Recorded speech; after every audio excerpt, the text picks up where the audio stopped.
Interest rates are crazy right now. Mortgage rates ticked up slightly after falling sharply late last year. Fortunately, experts do not expect them to keep rising throughout the course of this year. And if you don't have the right credit score, you may end up overpaying or getting denied altogether. Bankrate's chief financial analyst predicts that rates will decline gradually over the coming months and eventually reach 5.75% by the end of 2024. In this video, we're going to show you some quick ways that you can improve your credit score so you can take advantage of the interest rates that are on the way. Let's get right into it. So the first thing that you want to do is take a look at your credit card debt. I know that it's something that a lot of people are not in a financial position to start paying down, but it's one of the easiest ways to start improving your credit score. You see, what I've noticed is that a lot of people are very close to homeownership, but one of the things that's holding them back could be an additional $100, $300, or $500 just added to their credit card balances. So for example, you may be looking to go into homeownership, but you may have a maxed out credit card of, let's say, $200 or a maxed out credit card of $500 or $1,000. Now, obviously, the higher the balance, I'm not trying to put you in a financial position where you necessarily have to pay it off. You don't necessarily have to pay it off. However, you most definitely want to bring that balance down. So for example, if you have a credit card that let's say for example has a $300 limit, if it has a $300 balance along with that $300 limit,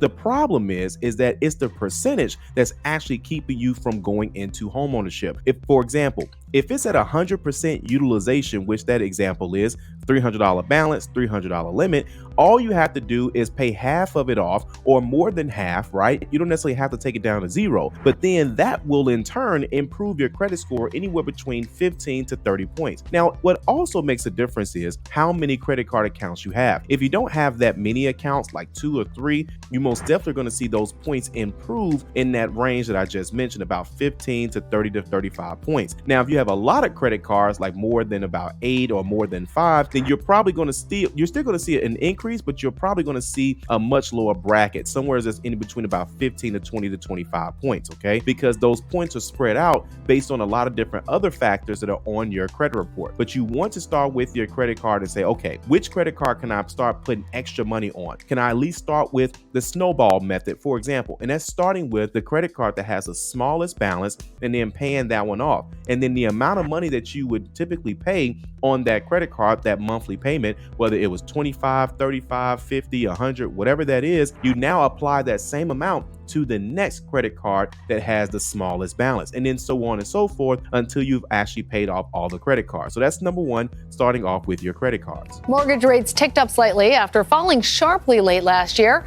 Fortunately, experts do not expect them to keep rising throughout the course of this year. Bankrate's chief financial analyst predicts that rates will decline gradually over the coming months and eventually reach 5.75% by the end of 2024. At present day, Bankrate reports that the average interest rate for a 30-year fixed mortgage is 7.11%. Mark Hamrick joins us now. He is a senior economic analyst for Bankrate. Mark, let's start with today's mortgage rates. After falling so much at the end of the year, they ticked up quite a bit, not too much, but explain why that was. Well, we're continuing to try to bet, Lana, on what the Federal Reserve will be doing with its benchmark interest rate. And the reality is, not everyone's fully aware of this. The mortgage rates really do track more closely to Treasury yields, and specifically the yield of the 10-year Treasury bond. All of that is a long way of saying that sometimes these rates might seem to have a mind of their own. And let's think about where we have come from, which has really done an amazing job of damaging housing affordability. You know, during the depths of the pandemic, we had mortgage rates below 3%, and we peaked at 8% in October, and we've recently come back down below 7%.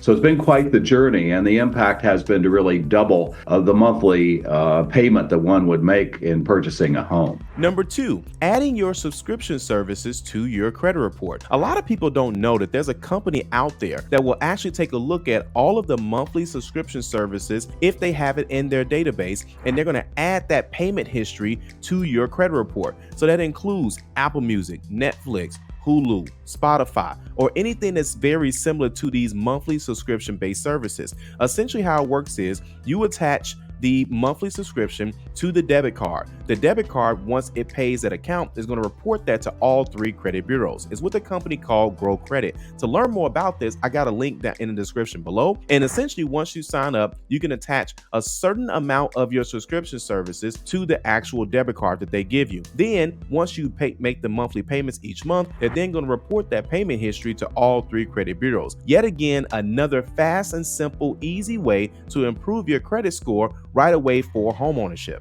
Number 3, another way that's not so popular is actually looking at what you have on your credit report that may be a charge off account. Okay, so a charge off, some of you guys may not have this on your credit report, but essentially this is when you have a credit card account and then you were supposed to pay it, you didn't pay it, and they charged off that debt. Charged off debt does not necessarily mean that you don't have to pay it. Charged off debt, unfortunately, if it's still in your credit report and it was never sold to a collection company, if it was sold to a collection company, it's going to have a 0 balance. But if it was never sold to a collection company, which actually is about 60 to 70% of most charged off accounts, that utilization is still affecting your credit report. Exactly. A lot of people don't know that. Just because the account is charged off does not necessarily mean that the utilization stopped reporting. That utilization is still affecting you. There are some people that have charged off accounts that are not only at the limit, but is over the limit. And that's even hurting their scores worse than what it is, because it's already got the utilization that's at 100%.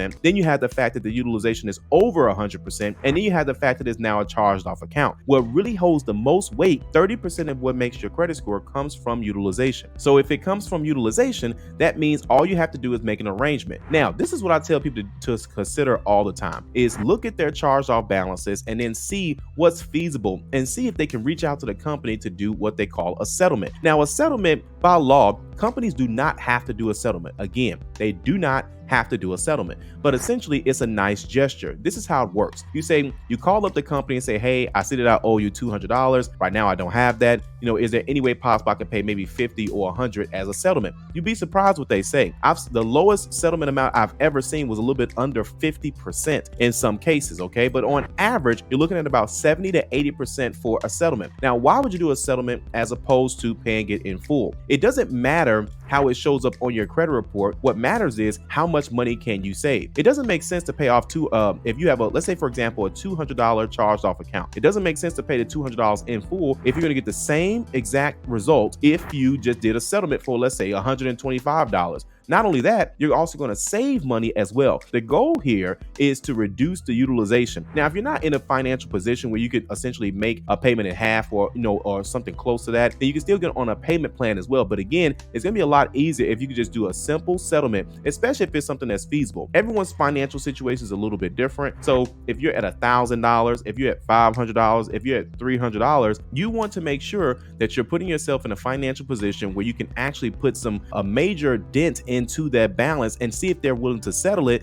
That way you can lower that utilization, which is going to improve your credit score as well. Number 4 is going to be considering to be an authorized user on someone that you know's account. Okay, so for example, if there's someone like a family member, a friend, husband, wife, brother, sister, that may be open to adding you to their credit card. Okay, this is how it works. Now, some of you all may remember the term piggybacking. Some of you all may know the new term trade line. It's all the same thing. Essentially, this is when you're an authorized user on someone else's credit card. Now, when you're an authorized user on someone else's credit card, that history, that utilization, all of that shows up on your credit report, at least for the past 4 years. In most cases, if you do it the right way, where you get on a credit card where the balance is under 30% or under 10%, preferably 0 to 10% is a sweet spot. Anything between 10 to 30%, you may not get the result that you're looking for, but you will still get a result. And then obviously making sure that the payment history has been flawless, 100% payments on time. Now, also, if this credit card is very young, let's say a month old, 3 months old, anything probably less than 6 months old, you're probably not going to see that much of a movement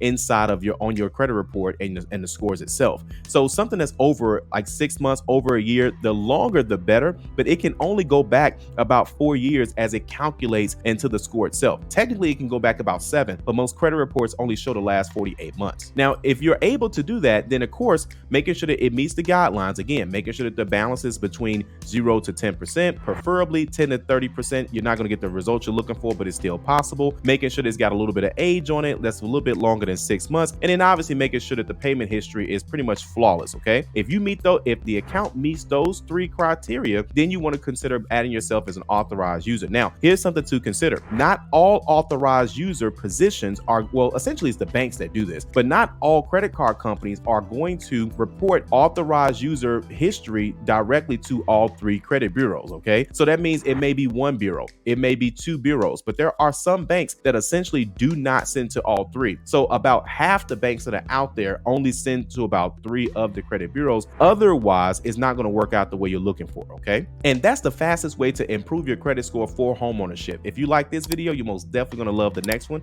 and I'll see you there.